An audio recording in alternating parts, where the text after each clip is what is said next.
is Davis Ongiro, who is a general manager over here at Octagon Africa. He is well versed in all matters pension, and he will be demystifying retirement. I thank all who sent their queries to our email at training@octagonafrica.com. Your questions will be addressed today. And at the end of the presentation, if you have any question, you can raise your hand and I will unmute you and you'll be able to ask in the midst of the training. You can also type in your comments and your questions at the chat section, and we'll be able to address each and every query that you have. So without much further ado, allow me to introduce our speaker of the day, Davis Ongiro. Davis, take it away. Okay, thank you, Elizabeth. Thank you, Elizabeth. And thanks everyone who have spared their time to be here tonight. We want to have a small interaction where we talk about our finances and try to see whether we are, for whatever reason, ready to deal with the animal in the room, which is preparing for retirement. Um, um, some of us are at different stages in life. Some are almost there, some are midway, some have not even ever thought about it because probably we are too young. Sometimes we also probably we are not interested. We want to see whether there is any reason tonight to get interested about preparing for your retirement, whether it should make sense or whether it should not make sense. So I will be your facilitator, as been mentioned by my colleague Elizabeth Davis Ongiro. And we will share the little that we have in the next few minutes that are remaining so that we get to learn. So we want to ask ourselves, why plan your finances early? What's the urgency around it? Why are we appearing like we are scaring everyone? So allow me to appreciate the fact that we have people from cross borders. That includes Uganda and Zambia, and we appreciate them for being here tonight. Some of the content that we'll share tonight is highly tailored to, sometimes might be biased slightly to talk something more related to Kenya, but we'll as much as possible ensure that we are balanced in our discussion. Something else to mention is that we are recording the session.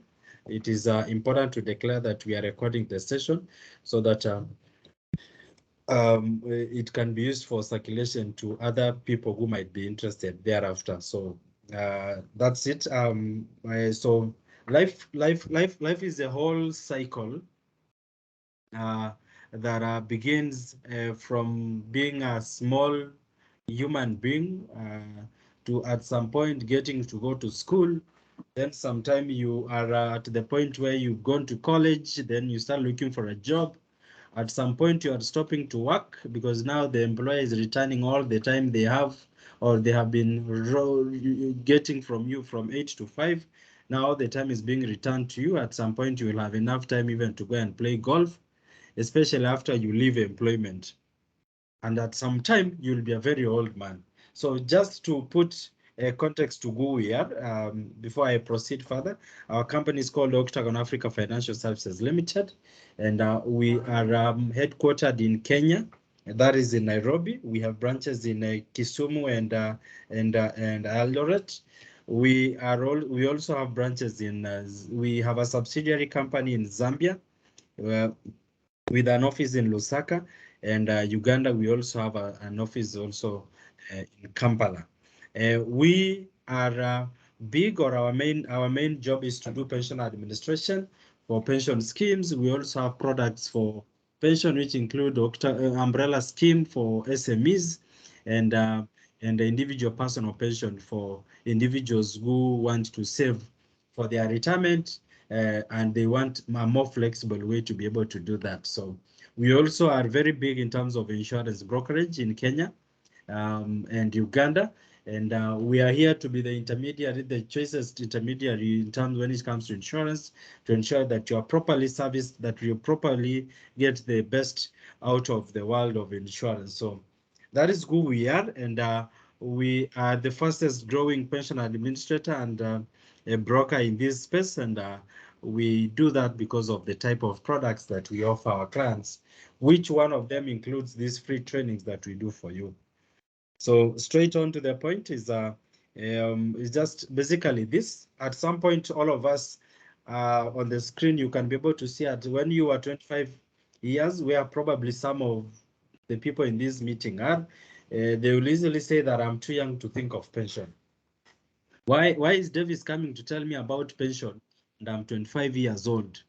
But those who are 35, they will also say, oh no, you see, I am just still young. Let me think about it when I hit 45. For now, let me enjoy myself.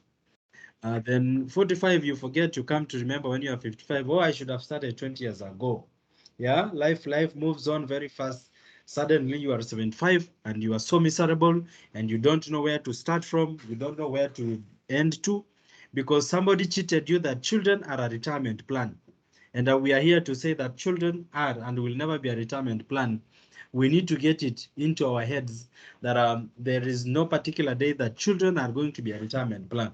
Just the same way you were never a retirement plan for your parents. There are some responsibilities which you have never done for your parents, but sometimes you expect your children to be able to do the same for you. And so that's why I say here, it's difficult to use yourself or use your children as a retirement plan. You must plan for your retirement yourself. As you get every 20,000, you get a month, you can always say this 10,000 for my children, this other 10,000 for planning for my retirement. Because even when they grow up, those children, they'll also have their own problems. So life is a series of steps and experience. Each step introduces a whole new experience, and a coping mechanism is essential for quick turnaround. So probably before I speak around about pensions and retirement planning and all that, I will slightly talk about finances. How do we ensure our finances are in order, and slightly talk about budgeting. But then we will give a case scenario of how to plan for our savings through our pension scheme, especially using Kenya as an example. So that then we get to understand, do we have better investments that we can do? What also we might want to find out at the end of the day, when you retire as an individual, what type of investment that you should go and do while at home? Do you go and start buying matatus? In Kenya, we call them matatus. The buses, that passenger buses. Is that the best retirement plan? Do you go and build houses? Is that the best retirement plan? There is something we call income replacement ratio. Ladies and gentlemen, income replacement ratio, the simplest terms is to refer to the ratio of your last salary as an employee. How much of that will you be earning as monthly pension when you retire? The reason as to why we are asking ourselves as why you should concern about your income replacement ratio, it's because at some point you will be the old mzee or a beautiful old woman who can't be able to do everything they do today when they are strong at that time. So that time you need to prepare for it now. So then you need to ensure that you have some money that comes in frequently every other time, so that then you tend to live comfortable. Somebody said that you can be young without money, but you can never grow old without it. Why? Because when you grow old, you can't be able to work anymore. So if you don't have money, it becomes extremely difficult for you to manage your life. Most of the people end up heading to old age homes um, because life, your children are now busy. Most of them are working. Now they don't have all the time for you. So they prefer taking you to our old age home so that you'll be taken care of, because at that age, you almost becoming a burden. So we have at some point you are going to school, you've started going to school, then you go for rites of passage. At a certain point, you are in university, stage 3. At a certain point, you start getting employed, you're looking for a job. You're wondering why is David, probably some people are here, they're wondering why are we telling them about saving yet they don't even have a job. Then at some point, children are growing and you have started thinking about investments. At some age, you're also starting to think, oh, I need to get promoted, I need to expand, I need a side hustle, this salary is never enough.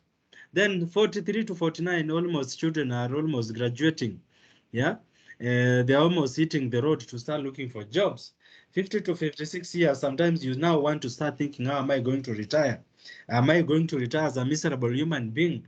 What am I going to do with this kid that I've been using for the last 30 years? Then at stage 9, you are already deciding to quit a job. But what are you going to do? Who is going to take care of you? Yeah.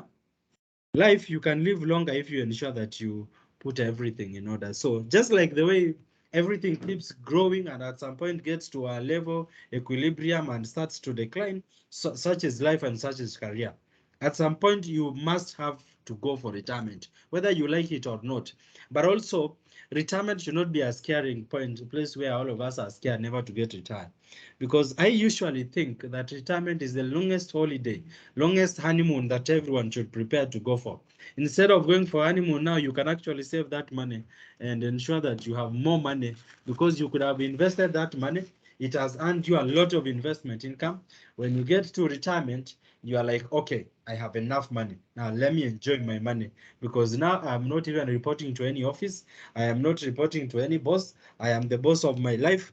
It becomes easier. I'm not saying a radical change in terms of life, but then you have to balance so that then you don't end up being 60 and you look miserable. Sometimes some of us get to 60, that is when you are giving birth. So you are busy at age 60 when you should be retiring. You are busy having to deal with the stress of bringing up very young children and all that. That alone tends to give us a lot of pressure. As a retiree, you don't have enough time, or you can't absorb enough pressure. You just need to relax. That is the time when you should be going out to visit your grandchildren. You don't have enough time for pressure. You just need to be happy all the time.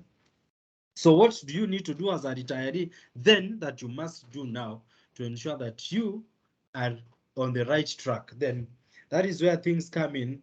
And this is a very common topic that we are always told about. Sometimes we have tried to work some things around it. Sometimes we have failed. Sometimes we have seen what other people are doing wrong, and we keep wondering, why is this colleague of mine always borrowing money? What is wrong with him? Yeah, you are the one who is always busy knocking the HR door, asking them for a salary increase. You come to realize, oh, salary, the moment it increases, the more the needs increase. So salary has never been enough. Then how much money is enough for you? Yeah, how much money is enough for you? You come to realize that salary is not even a factor of wealth. In fact, it's savings that is a factor of wealth. So how do you ensure that you are not on the rat race, that you every month you are busy fulizing from one month to another? You are busy on with Shylocks borrowing money from one day to another. You always is your salary for May can never meet with the salary for June in the account. Why can't that happen? Other people are managing. Yeah. Is there any time that your salary for the last month met with the salary for the current month? Yeah. Why? It's because we are always extremely very busy with money. We are running up and down to ensure that we are able to have as much money as we have by spending too much of that money doing things that probably which we can postpone. Some of the expenses that we incur are not necessary. Some of them are just you want to compete with your neighbor. When they are buying a better car, now you think you also need to buy a better car. When they move to a house which they are paying higher rent, you also think you need to move to a house where you are paying higher rent. So budgeting becomes extremely important in your day-to-day life, because you come to realize that one thing is that you must, whether you like it or not, you must live within your means. You don't spend more than what you earn. It is said even in the holy book that you can always a lazy man, you can't be able to do everything. So when you end up having too many needs that cannot compare to what you are earning, then that becomes a problem.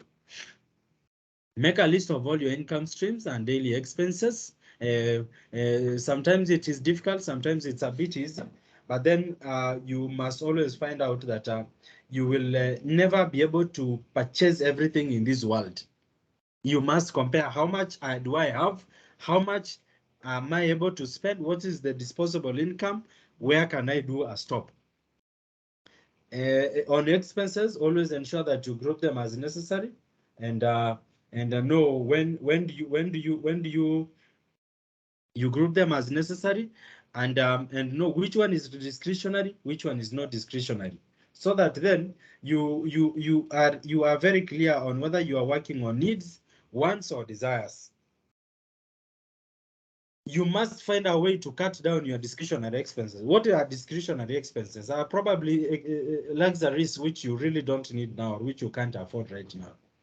Prepare a budget that works and that one that suits you. You don't do a budget, as I said, budget that you cannot be able to meet. Most of us, for those of us who are lucky to be in the house now, I'll always say, and we always say, always consider your spouse when preparing a budget. Sit down with your wife or your husband and ask yourself, this is the money that I'm bringing to the table. This is the money my husband is bringing to the table. How can we use this money so that then we turn it from an income and convert it to wealth? That question at some point has to happen. Otherwise, there will be so many misunderstandings in family because no one tends to know how much the other person is earning, how much should be able to be expended, when, and how. Arm yourself with a planner. You can do an Excel sheet. That Excel sheet where you can input all the expenses, whether it is housing, rent, whether it is shopping, whether it is salon, whether it is fuel. You have to think of whether you have to find out how to work around that in the best format that works with you. You don't have to complicate the whole story. You just need like a small, simple structure which works with you and which you can easily understand, but which importantly you can stick to. Put some money into other investments apart from savings and pensions plan. Do you have dependents? Ladies and gentlemen, get life insurance. Why am I speaking about life insurance? It's because life insurance be able to sort everything that you need at some point, or even if it doesn't sort everything, it tends to complement your daily needs and able to help you so that then you are able to ensure that you are in a better place. Let me give you an example. We have a last expense funeral cover for Kenya citizens where if you can cover your spouse, your parents-in-law, and your children. In case any one of them dies within the year, we pay you 50,000 Kenyan shillings as a minimum. 50,000 Kenyan shillings. And then you can also choose an option for 100,000, for 200,000, for 300,000, for 400,000, for 500,000.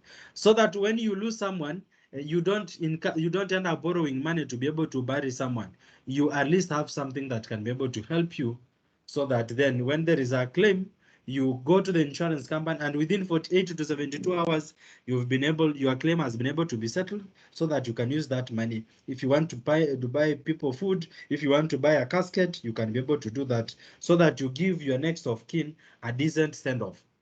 Another way I always look at it is also medical cover. You always, it's not life insurance, but it's a medical cover. What kills us most of the time is too many bills. We have too many bills when it comes to hospital bills. So how do we ensure that we do that? Please always ensure you have a medical cover. A medical cover doesn't have to be expensive. A medical cover ensures that you have a certain limit for inpatient, outpatient, a certain limit, dental, optical, and even maternity. You always ensure you have a medical cover. We can always get around helping you to get a medical cover. Those who have approached the retirement, we have a free, not a free, we have a medical cover that does not even have a waiting period. Once you retire and you stop working, you can be able to purchase that medical cover and be treated the following day at a hospital. That is medical cover for you. And you can also purchase for your parents. You can come together as siblings and say, no, instead of having to pay cash every other time our mother or our father gets sick, can we purchase medical insurance for him or her? We help you get a medical cover for your parents who are especially below age 75, so that then they are covered up to 85 as long as premiums is paid annually. That helps you in budgeting so that every month now you stop having money for hospital, instead you focus on saving. Usually premiums for medical will always appear like they are expensive when you want to pay them one-off, but thereafter you come to find that they give you a lot of peace of mind. write a will, keep your hand-in money within the family. Most of us don't want to call death. Most of us don't want to talk about death because we think in Africa, when you talk about death, you are calling it to your family. No, it is not always that. Please ensure you have a will. What that helps you is that in case you die, your children don't suffer because of school fees, because of the other two spouses who are fighting, two former two co-wives who are fighting because the one wants to get a better share or the other one wants to get as issues and all that. Put that in a will so that when you die, your children don't have to suffer. Even if the spouses keep fighting, the children get to go to school. Children get to get at least something to be able to take them through life. And of course, also um, they are not able to be disadvantaged because of family wrangles. Remember, you don't have to be letting people to decide how your property or how your wealth should be distributed at death. You can do that right now. Periodically assess what you have, check what changes you need to do in terms of income, expenses, responsibilities, and always have a risk profile mapped specifically for your investments. Try to have financial knowledge. There are so many webinars being done around. There are so many seminars that are being done. You must always be able to see which one you can be able to attend that can be able to help you. A quick recap is in the budget you must have income sources. Clearly state the amounts that you have. Have an item for savings. Most of us don't really do a lot of it's actually we most of us are very poor savers. All the money we get, it ends even before it gets to the third or the fifth day. There was a research done in Kenya which shows that which says that you in Kenya, people who earn a salary are finish that salary within 3 to 4 days of earning that money. Why is that happening? It's because most of the time is because we are completely squeezed to the end. Now the standards of life have changed. The oil that you used to buy at 1,000 at a supermarket, now it is costing 1,800 shillings, 2,000 Kenya, 2,000 shillings. How are you able to live that life with all those expenses? I'll tell you, still there is something that you can do. There's no one who is too poor to be able to start saving. There is no one. And there is no one who is too rich to stop saving as well.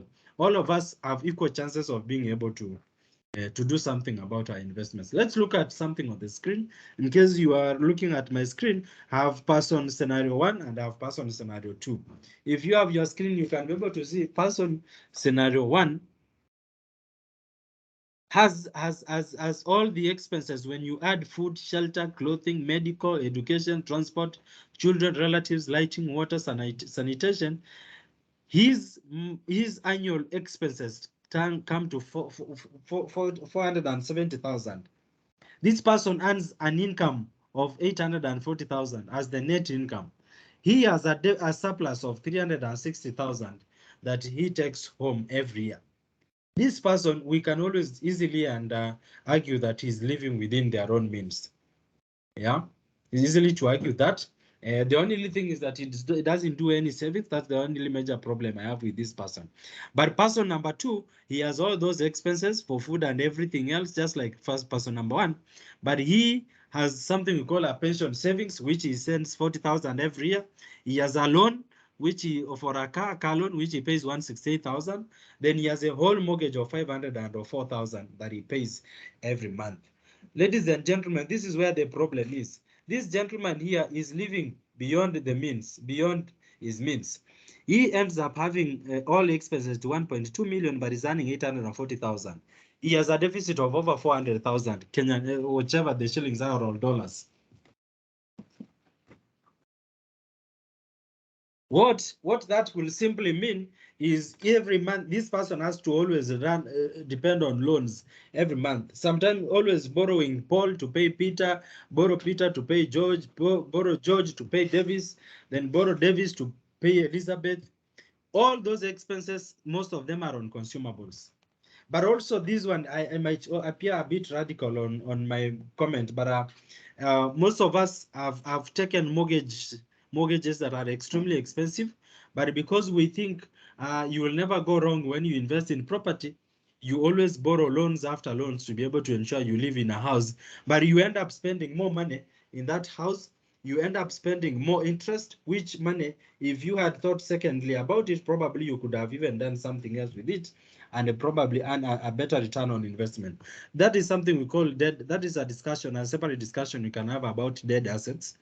Most of us at some point we have purchased things which we don't need or which they look very fine, but you come to find you invested in money where you really are not getting a proper return on investment.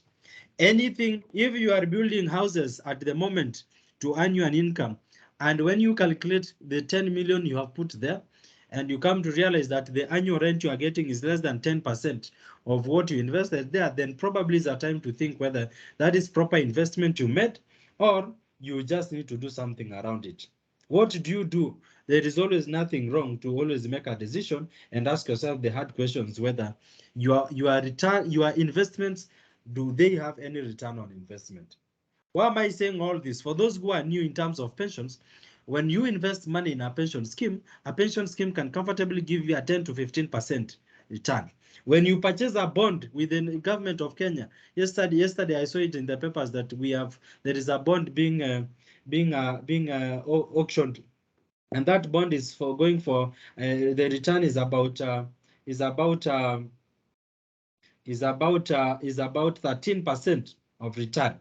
There is no investment in this country that can give you such a lucrative return, especially so when you are lending to the government and you are very sure government will never default on payment of its loans.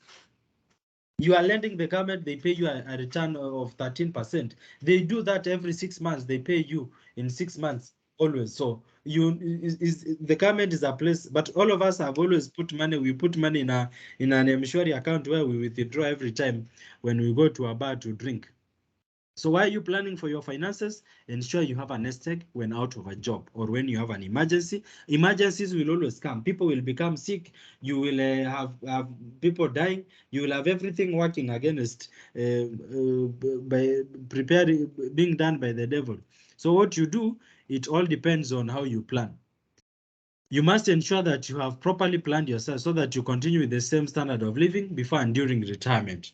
You don't want to look like a miserable retiree who is busy walking from one house to the other trying to borrow, who is busy calling their children, please send me 10,000, this, please send me some money, please send me some money.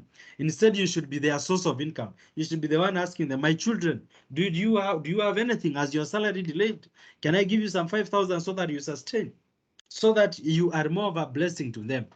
I'll tell you, and I always make this as a joke, when you die and you have left nothing behind, no one even remembers to put you in an obituary or even put you in a newspaper as anniversary every year. Why don't they do that? Because you ideally left nothing. You became more of a burden. Your children will even think, I think this dad or mom should at least rest because now they are becoming more of a burden. Every time they see your phone call, you are asking for money from them. What if you are the one now blessing them and telling them, my children, I am here to bless you. You don't have as much as I do in terms of responsibilities. I'll ensure that I support you as well. Peace of mind, we must have peace of mind. For you to live longer, you must have peace of mind. Most of us are suffering from mental health. That mental health, you'll come to realize sometimes, except for issues that are beyond our scope, most of the time it is because of us living beyond our means. Most of the time they are financial related. Most of the time it is mistakes you made when you had a lot of money. You went and bought properties which are now eating you up. Sometimes you have too many properties, you have too many pieces of land, but those properties are illiquid. You can't convert them into cash money. That doesn't make a lot of sense to have huge and too many properties, but when it comes, you are always broke. Then begs the question whether you really have made a lot of did you make any very wise decisions? So financial freedom, we must always get out of the rat race, as I mentioned. How do I invest? Yeah? I want to focus more. I don't want to focus more on budgeting. I want to focus tonight on investment, especially through the retirement benefit sector. So how do you invest? Investing is deferring consumption. You are using money to make profits. How do you invest? You can do direct investment. Like I said, you can purchase a bond and get direct income from the government, from CBK. There are also collective investment vehicles. There are other form of plans like staff retirement benefit scheme. Does your employer have, as ever your employer provided, does your employer provide a staff retirement benefit scheme? You can save your money there. Your employer contributes a certain amount. You also contribute a certain amount. You can even increase and do something called additional voluntary contribution. In one of the slides, I'll show you how a mere 2,000 shillings can turn out to be millions in a few years to come if you just started today. This is wealth creation. It is not the gambling that we do and you suddenly people become rich. That never usually happens. It is just a fallacy. People cannot suddenly become rich by doing things that don't have a process. The problem we have with young people of this generation is because they think they can suddenly become rich and they can suddenly own properties all over this world without going through a due process on investment. Wealth comes slowly. Wealth created and earned in the right ways tends to give you peace of mind and tends to live longer than you imagined. You can purchase unit trusts, you can invest money in your cooperative, that is a SACCO, and even be able to borrow against that. Informal savings can include investment clubs, social networks, chamas, personal savings, personal investment, and business.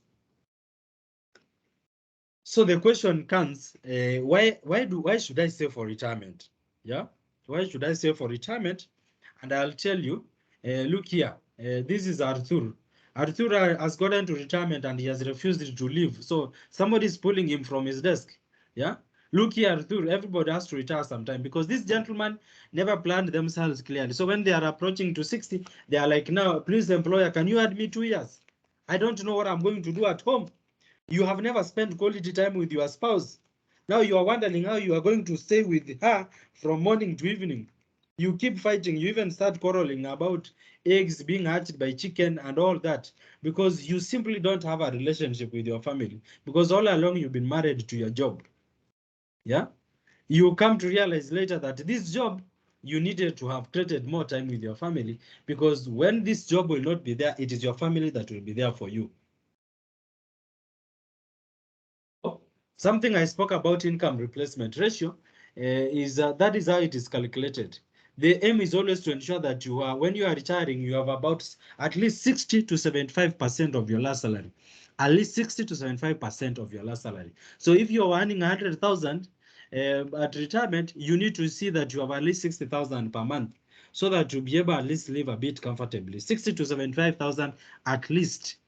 So for you to be able to have 60 to 75,000, if you are in Kenya, then you need to ensure you have anything above 7 to 8 million to help you get a monthly salary of that much.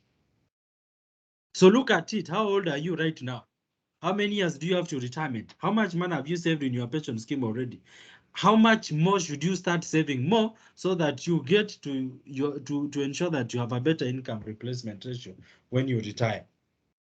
There was some research that was done, and it says that very few retirees live comfortably in retirement. Why don't they do that?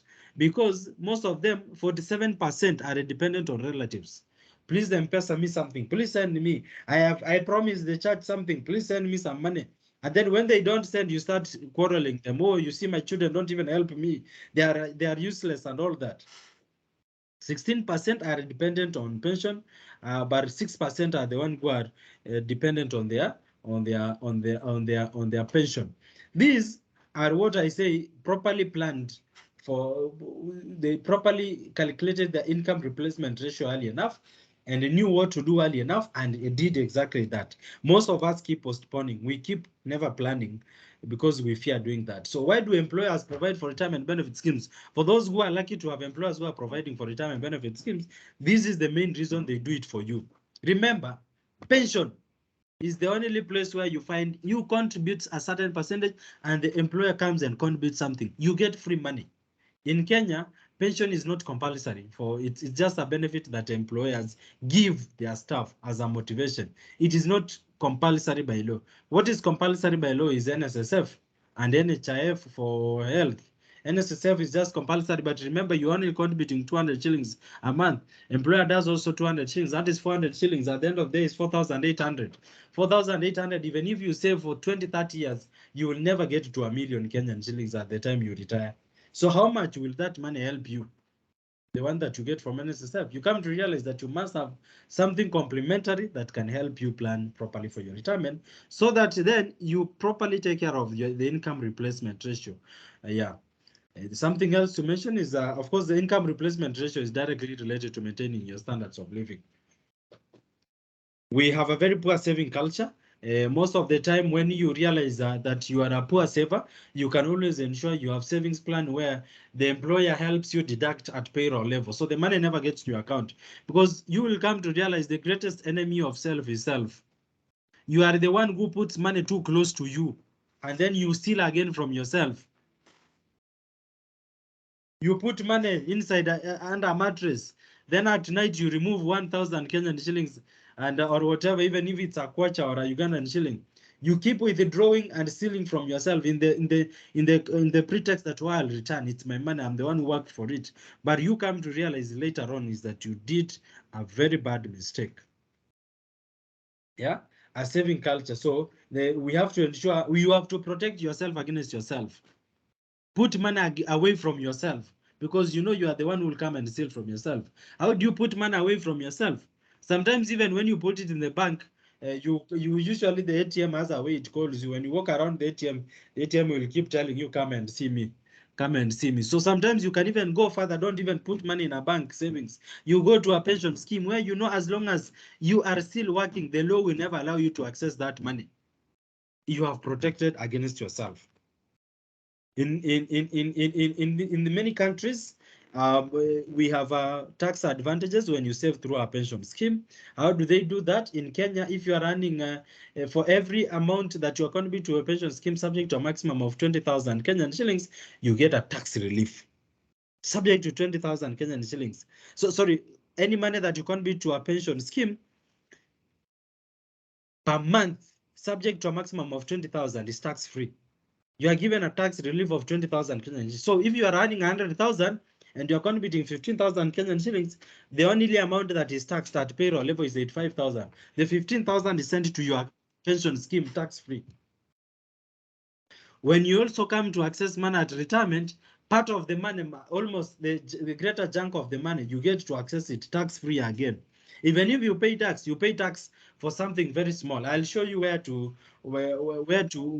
save on taxes when you want to access money at pension. The law allows, the Income Tax Act has put it in a way that when you save, you will get a tax relief. When you withdraw, you get a tax relief. So how do you ensure that that is clear? So you can have a slide talking about taxation at some point. Longevity in old age, I said you really can't grow old if you don't have money in your pocket.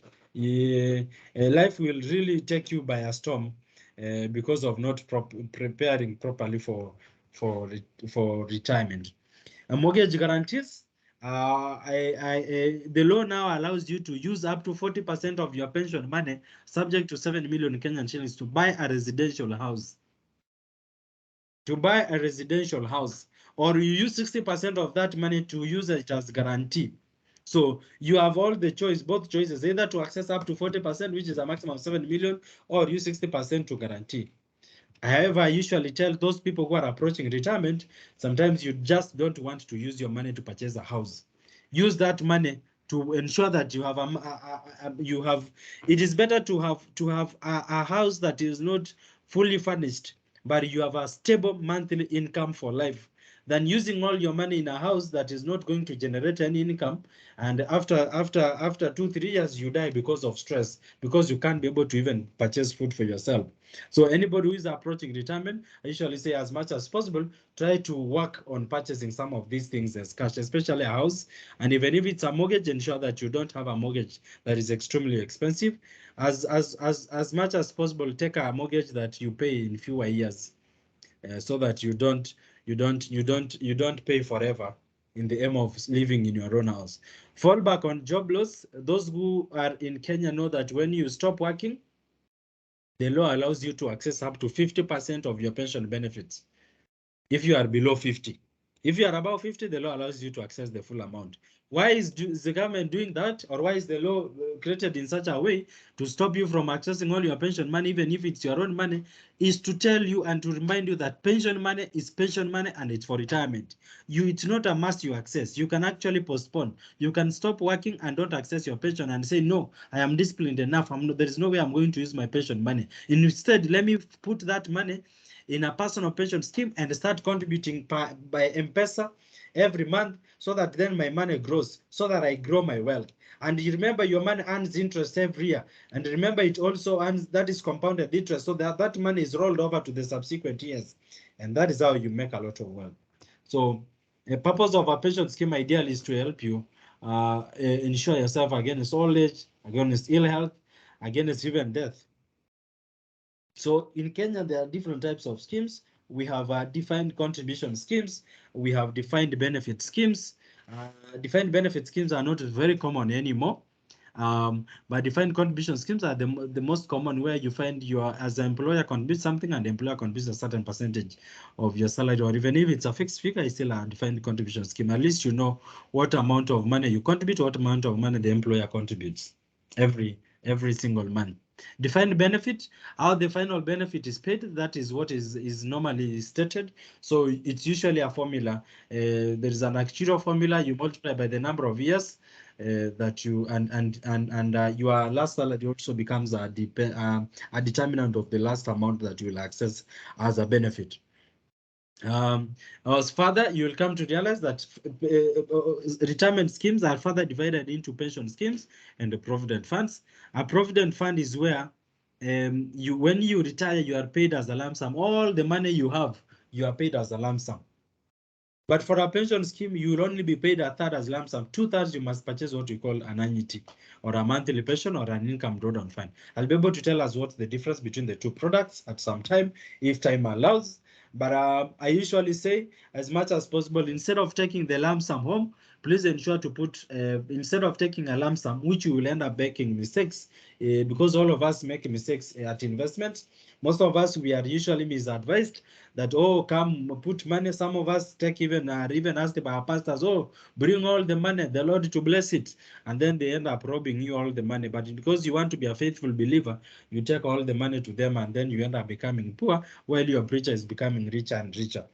So you must always ensure that you are putting money in somewhere where, even if you get is a provident fund, you can even take 50 to 60% of that money and tell Davis, how can I use my 2 million, my 1 million to earn a monthly pension for life?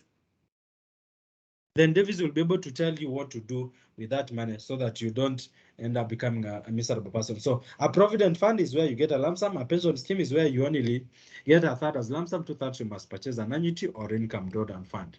Yeah, this is how benefit structure works for pension scheme. That's how governance structure works. You have a board of trustees. That is why pension schemes in Kenya, or generally, are the safest to have or to put your money. Why is that so? Is because they have a wonderful governance structure.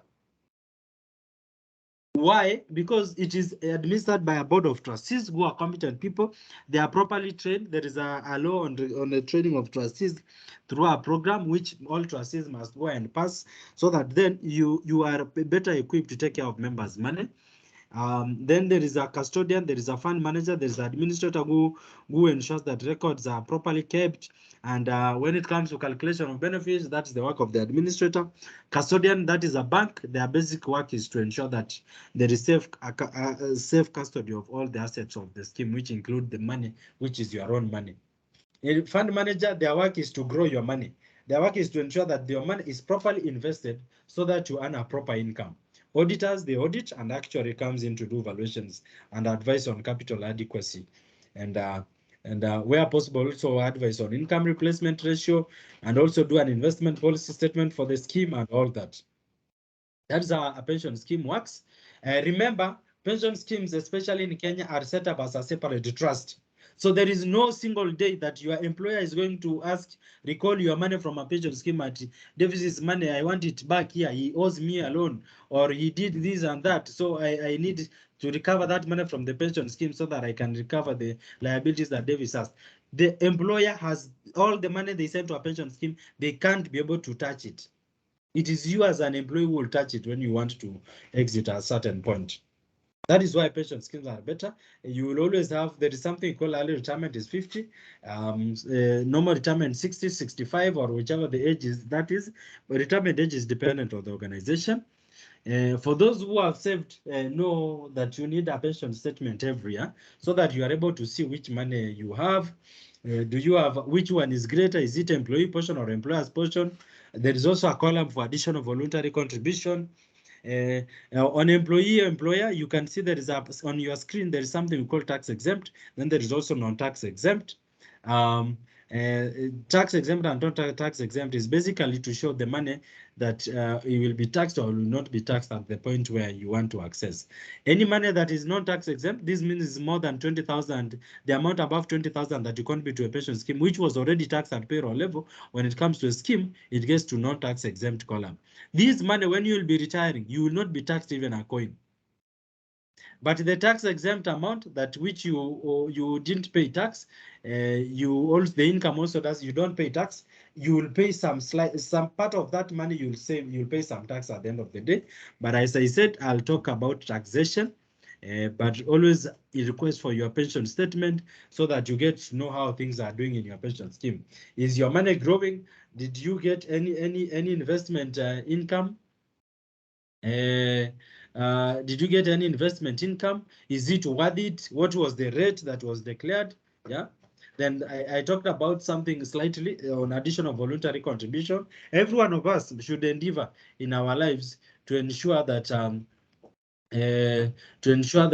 you are able to earn an investment, a proper return on investment. Just the way I said, when you build a house, you expect a return on investment, which is rent or yield. The same way, when you put money in a pension scheme, you expect some interest return. There is always a column for interest. Yeah, that is how additional voluntary contribution can grow. As I said, look at this person contributing 2,000 Kenyan shillings a month and escalate that by 10% every single year. After 5 years, that money could have grown to 198,000 or even 200,000, assuming on average he was earning about 11 to 12% as income every single year. That money will grow. After 20 or 30 years, it will grow up to 16, up to over 17 million, assuming that they was had an average rate of interest of over 12%. Well, that is not normally the case. It's not so highly likely that that will happen. So what usually happens is that people, usually we take a conservative rate of say 9% or 10%. So with your 9 or 10%, with the 2,000 shillings per month, after 30 years, if you have 30 years to retirement, it will be almost 12 million Kenyan shillings. That is a lot of money that can give you a better or a decent return on or decent retirement income that you can use when you are at home as a monthly income or even as a lump sum. That is called additional voluntary contribution. So you need to check whether you are doing any additional voluntary contribution and whether it is helping you or not. Yeah, how is it growing? Good thing about additional voluntary contribution, you can vary this month, next month you can increase, next month you can decrease. All you need to make sure is you organize with your HR to be able to contribute for you or deduct you from the scheme. Yeah. So if you are in Kenya, this is how you access your pension benefits. So at exit, you access 50% of the total benefits. That is if you are below age 50. But there's something called early retirement, which I said age 50, where that time, if it is a pension scheme, you'll only access a third as lump sum. Two-thirds you must purchase an annuity, anyone above the retirement age. And there is also something called ill health benefits. If you become sick and this is a type of sickness that can force you not to be able to work anymore, then the law allows you to access your benefits so that to use it for medical purposes. Immigration, that is if you move permanently from the country here in Kenya, you can be able to be paid all your money, but you have to prove that indeed you have a citizenship for that country as a proof of permanent residence. You can also transfer money to another scheme and luckily when you transfer money, they are not taxable when you transfer. So you feel always free to transfer money that you had in another scheme, consolidate all your money in one scheme so that you are able to track development. Yeah. Yeah, nomination of beneficiaries. I usually say, please ensure nomination of beneficiaries in a scheme is like basically a will that you are writing while you are alive. That in case I die, this is the much that you will be able to pay to my next of kin. Yeah, this is how taxation of a lump sum is done. Those of us who are able to take a screenshot of the same or take a photo, assuming you have 3 million Kenyan shillings, of that is under the under the column of the taxable benefits at retirement. This is the column of tax exempt, which you didn't pay tax. So when you get to retirement and you have that amount of money under tax exempt, and assuming it's 3 million, the government assuming, and you are also in the scheme for more than 10 years or you are above age 50, the act gives you a 600,000 tax relief for the for you being just a member of that scheme. Now, the 2.4 million that is remaining is taxed. The first one at 10%, the next at 15%, 20%, 25%.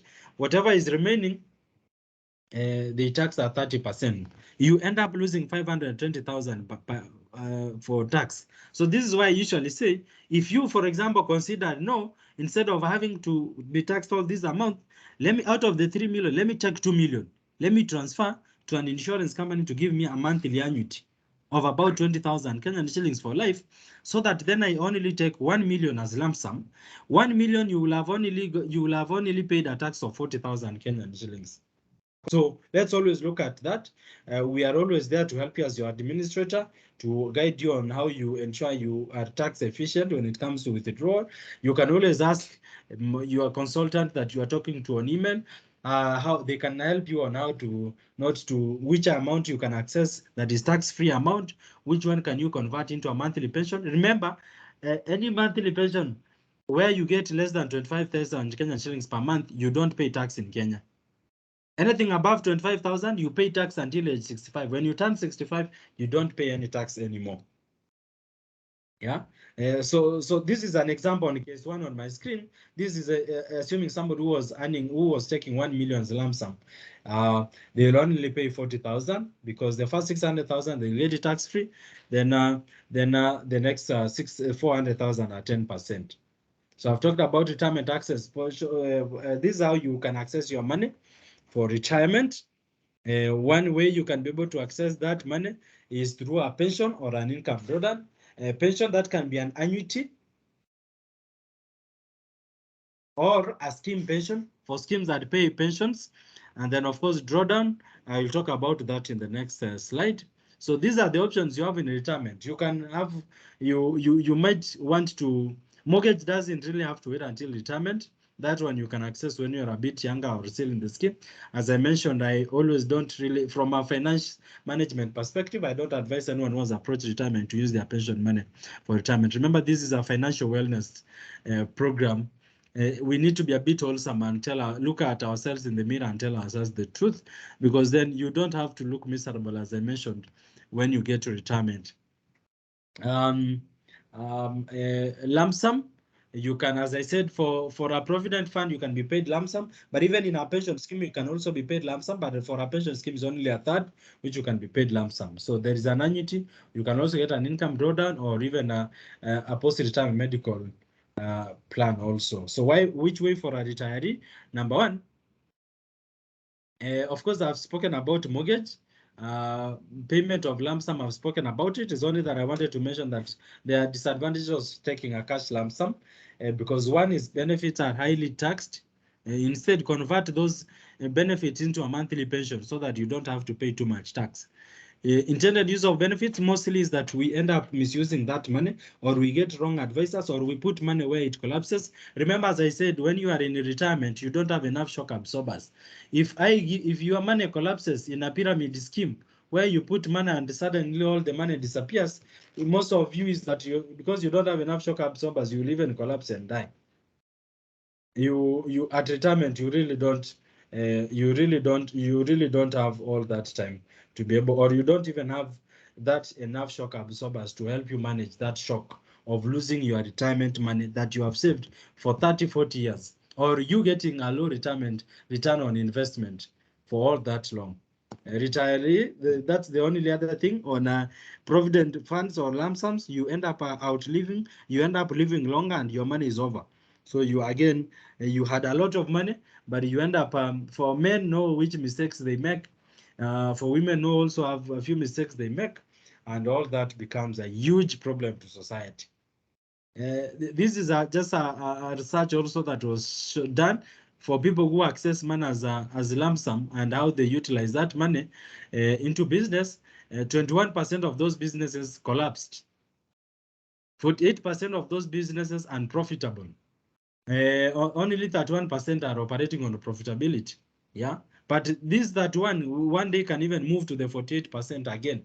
It keeps moving round and round, moving round and round. So I always encourage that as a retiree, please ensure that you don't access the full money that you are.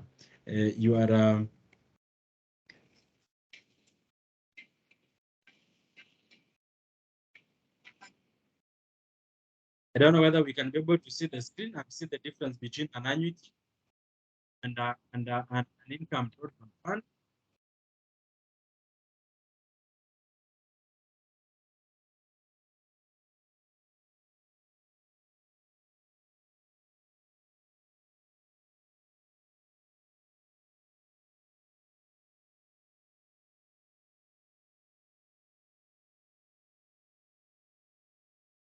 Yeah. So an annuity is, as I mentioned, is when when you go to retirement, you want to have a monthly income.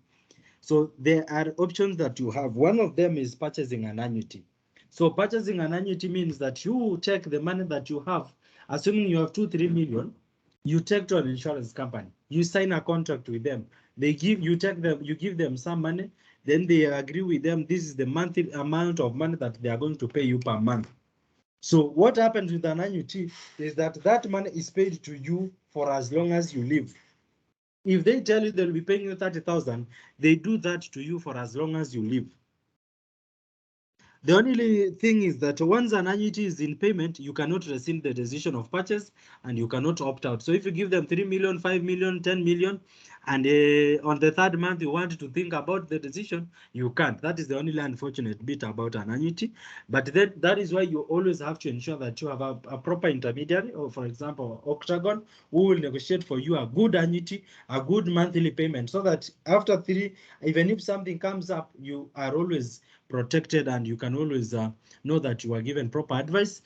Octagon will also help you get as many quotes as possible, so that when you make a decision, you have like 5 quotes on your desk. You look at company insurance A, company insurance B, company insurance C, see which one is paying more, which one is reliable, which one is strong, which one cannot collapse the following morning and then disappears with your money. I saw one insurance company this morning posting that they are not going to pay. They want to stop the issue of annuities in their book. So what impact does that have for you as a retiree? Were you properly advised when purchasing an annuity with that insurance company? So annuities can also be guaranteed or non-guaranteed. What that means is that for a non-guaranteed annuity is if you die, the annuity stops immediately. That becomes the end of it. Your family doesn't get anything. But if you guarantee, say, for 20 years and you die on the 15th year, your family will continue to be paid for the next 5 years. Look here, assuming you had 3 million Kenyan shillings and you're being paid 30,000 Kenyan shillings, you will have 360,000 at the end of the year. After 10 years, you could have received about 3.6 million Kenyan shillings. So in any case, you could have those 10 years or the 20 years, you could have received over 7.2 million or even more than that. You could have been able to recover that money. So even if you die after 20 years, during which the guarantee period could have been over, you could have at least recovered the money that you have had and even gotten even a better return on investment. You know, if the insurance company pays you 1% of your lump sum every month, assuming that is the rate they will use, that at the end of the year is 12%, guaranteed for life. There is very few in types of investment that you can get guaranteed 12% of income every single year. There are very few types of those investments. So the annuities, you can also use what we call joint annuity, or a single life annuity, or also you can be able to do last survivor annuity, where the person who survives the other, whether it's your wife or yourself, you continue being paid the pension for life after the other spouse dies. Yeah. So this is just a sample of two companies. No, not two companies, just one company. Only that the difference in amounts is for male and female. Remember, our female, the ladies tend to live longer, so their annuity payment is slightly lower compared to the male. That is just a sample. I'll be able to show you. This is the process of purchasing an annuity. You have an annuity purchaser. You pay the purchase amount to the insurance company, and the company agrees to pay you. So those are the type of annuities. As I said, there is immediate annuity, deferred annuity, joint life last survivor annuity. That you can always discuss at the point when you need a quote. You can even ask for a quote. If you are approaching retirement, you are 50, you can request for a quote. We give you a quote so that you see how much money you are likely to receive out of the money that you have saved so far as your monthly pension when you retire. Yeah, characteristics of annuity, they can be escalating. You can also say, instead of paying me 15,000, start paying me by 10,000, keep growing that money every year. The insurance company allows that type of payments. Escalating annuities usually start on a lower rate than the level annuity. Enjoy a tax relief of up to 25,000 per month. I mentioned that on tax relief for only retirees who are running a monthly pension. They are issued by insurance companies, provide income also that you cannot outlive. As much as possible, all of us at some point, I'll always advise that you need to put part of your money to purchase an annuity, especially where it is optional if we are coming from a provident fund. But if you are from a pension scheme, it is not optional. You have to purchase, only that we come in to advise you which best insurance company you are able to purchase the same from. On your screen is just an example of how an annuity quote looks like, assuming you give them 1.6 million. Company A, for with 0% guarantee and 0% escalation, they'll give you about 17,000, almost 18,000. Company B will give you about 16,000. So that depends. The rate depends on which company, and the amount also depends on which company. So that is where we help you to get as many quotes as possible, so as you make a sound decision. Those who might not be very comfortable purchasing an annuity, then there is option number 2, which includes